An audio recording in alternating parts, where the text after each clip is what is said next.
Did you know that in Greek mythology, one woman's kidnapping almost handed the Trojans total victory in their war? Her name was Briseis, and she was Achilles' prize after he captured her during a raid. But here's where things got messy. When the Greek king Agamemnon was forced to give up his own captured girl, he threw the pettiest tantrum in history. Out of pure spite, he marched into Achilles' tent and stole Briseis for himself.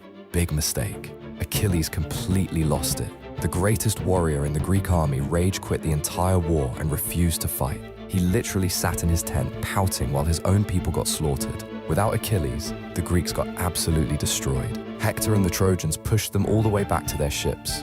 Troy was about to win everything, all because two grown men couldn't handle sharing their toys.